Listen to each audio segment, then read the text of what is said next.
She'll be a good mother for you. We don't need such a mother. Their father's departure for work meant arguing was useless. He had already made up his mind. Now this strange, frightening, ridiculous woman would be their mother. She would take the place of the one who had been absent for 3 long years. The father left, demonstratively slamming the door. In general, the girls noticed that he had become more harsh after their mother's death. They thought it was from grief. It turned out the reason was something else entirely. The next day, when the whole family gathered for dinner, their father solemnly announced that he had news for his daughters. At that moment, the doorbell rang. And he ran, actually ran, which was something he almost never did, to open it. On the threshold stood an unremarkable, plump, unkempt, middle-aged woman, so unlike their slender, beautiful mother, Yulia. The teenagers' first thought was that their father had finally found a housekeeper. After all, he couldn't cook, go to the market for groceries, or even throw the laundry in the wash. The teenage girls had quickly learned all of this. Meet Sophia. She will live with us and help you with your female matters. Dad, Anna did not appreciate her father's attempt to find them a new mother. We're fine on our own, why do we need this? Don't be rude, Alexander frowned. I don't have to account to you. Every adult needs a partner. This one? Vera referred to the chubby, pale, poorly dressed guest. To your room, now. Alexander hissed through his teeth, and the girls hid behind their bedroom door. In reality, it was all very simple. The father was used to all the housework being done exclusively by a woman. When Alexander got married and moved out of his authoritarian mother's house, he quickly became a domestic tyrant who didn't care about the comfort of those around him. His wife had to manage the house alone, look after the children, and keep herself in perfect shape. Alexander himself refused to accept such multitasking, dedicating himself only to work and leisure, and periodically berating his wife for tasteless soup. A snotty child, and an extra centimeter on her waist. Alexander was far removed from all things domestic. Even choosing vegetables at the market left him bewildered. So, when he learned that Yulia had only a couple of months left, he felt immense anger and resentment towards her. He saw her illness as a betrayal, barely spoke to her, and rarely visited home in her final days. Instead of 2 months, she passed away within a week, never knowing what it felt like to have a happy family life, her husband's care and love. Upon returning home after the funeral, the first thing Alexander did was pack the children's things. He didn't want to stay alone with the girls. He could hardly imagine life without his wife. Without the comfort and constant care she provided. And incorporating 2 children, with their constant colds, homework, laundry, and cooking, into this life was something he didn't want at all.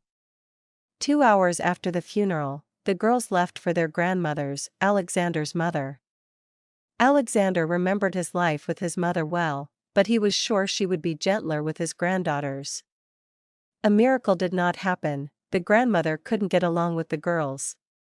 A strict, categorical, straightforward, and openly rude woman with the character of a regimental sergeant major constantly harassed the children and brought them to tears. During such a difficult period, left without their mother, the girls were daily subjected to mockery for their tears, inability to take care of themselves, their age, and even their bony figures. In general, the children went from a gentle, protected world created by their mother to a barracks-like environment.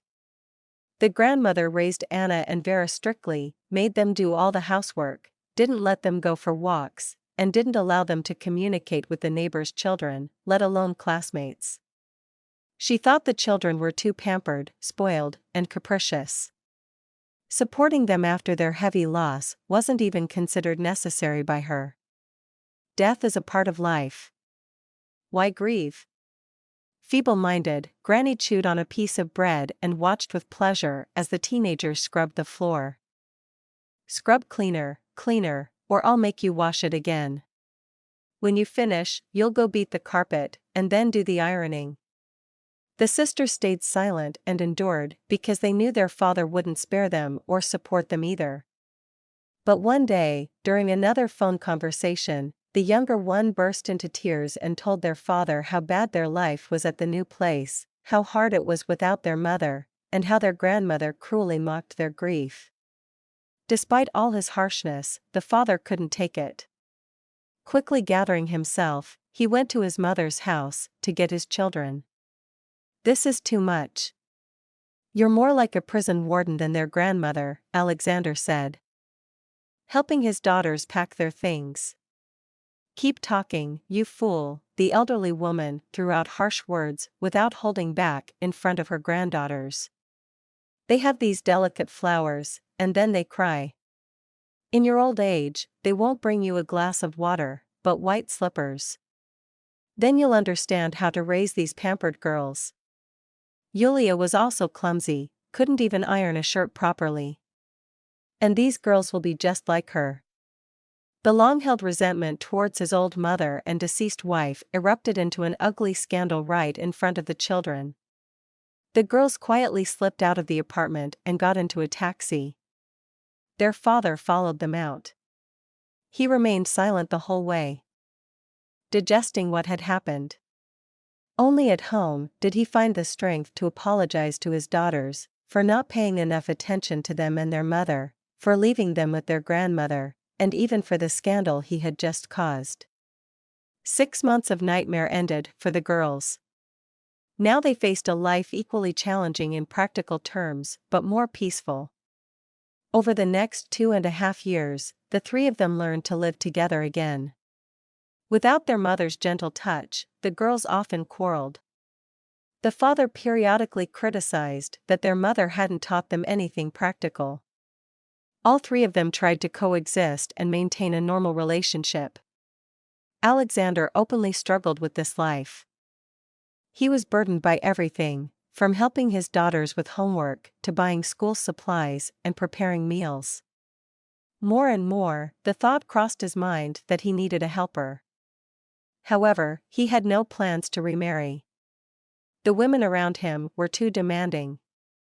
They wanted too much money, attention. And he didn't want to spread himself thin. After all, Yulia somehow managed to stay fit without fitness or proper nutrition, to be beautiful without salons, and to strictly account for the family budget to her husband. At first, divorced women or long unmarried ladies at work paid him attention. But once they heard his patriarchal plans for family life, they quickly disappeared from his horizon. Alexander didn't even glance at well-groomed, beautiful, fashionable, pleasant-smelling women. That piece of cake was clearly out of his reach. Next to such women, he felt lost and could potentially show weakness. In that case, it wouldn't take long before the woman had her hand deep in his wallet. He had no idea that his wallet would only cover the cost of a manicure. It seemed to him that self-care was an indulgence women invented to fleece men. 3 years had passed since his wife's death. Alexander felt his strength waning. Sitting in the tram, he didn't want the transport to reach his stop. Just then, as the doors opened, Sophia entered. Plump, unattractive, unkempt, she was a cook from the school right in front of the stop. Apparently, she lived near Alexander, but he had never seen or noticed her before. Such women were unpleasant to look at. Her figure was bloated, she wore no makeup, no jewelry or attractive clothing either. Even her shoes were more repelling than appealing. Instead of pretty heeled shoes, Sophia wore sturdy, durable boots, comfortable for striding through life with a wide, manly gait. As she exited the tram at the next stop, Sophia snagged her bag on a bolt protruding from the seat. The bag tore, and its contents rolled across the floor of the tram. It looked like they were mandarins. Some managed to escape onto the roadway and bounced like bright balls across the gray asphalt. Others rolled under the seats. Alexander rushed to help gather the fruits. "I can manage," he said, crawling under the vacant conductor's seat and pulling out 2 orange balls. Sophia thanked him with a gentle smile. That was what was remarkable about her. Her smile made her face astonishingly beautiful and soft. Quickly gathering the fruits, Alexander helped Sophia out of the tram and offered to walk her home. They started talking. It turned out the woman not only had a beautiful smile, but also a gentle, wonderfully melodious voice. He wanted to listen to it over and over, even if she was talking about the secrets of choosing vegetables for soup. Listening to Sophia, Alexander realized he couldn't lose sight of this woman. She didn't demand money or attention but could easily create comfort and warmth, and care for the girls during the most challenging teenage period. Just a month after their first meeting, Alexander introduced her to his daughters. A week later, she moved in, and her personal little nightmare began. The girls didn't accept her and came up with new ways every day to drive her out of the house. "Dad will get tired of this fat woman not knowing how to cook," the sisters giggled, dumping almost half a packet of salt into a pot of fresh soup. "She plans to do laundry today," Vera remembered. "We should throw some red socks in with the white clothes. Let her oversized blouses turn pink." The girls devised various pranks, waiting for the moment this woman would give up. But Sophia endured everything. Quietly, silently, with a smile. She didn't show how unpleasant it all was for her, or how much their mockery hurt her. Eventually, when Sophia fell ill after 2 years of living with the family, there was no one to feel sorry for her, just as it had been with Yulia. Alexander saw her as a servant, and the girls outright hated her. One day, they came home to find her unconscious on the floor. They called an ambulance, but it was too late. Sophia passed away that night after slipping into a diabetic coma. She had never mentioned that she had diabetes. The girls sat by her bed until morning, tearfully begging for forgiveness. They had lost another mother. A good, kind, sensitive, and understanding one. Only now did they justifiably blame themselves for her departure.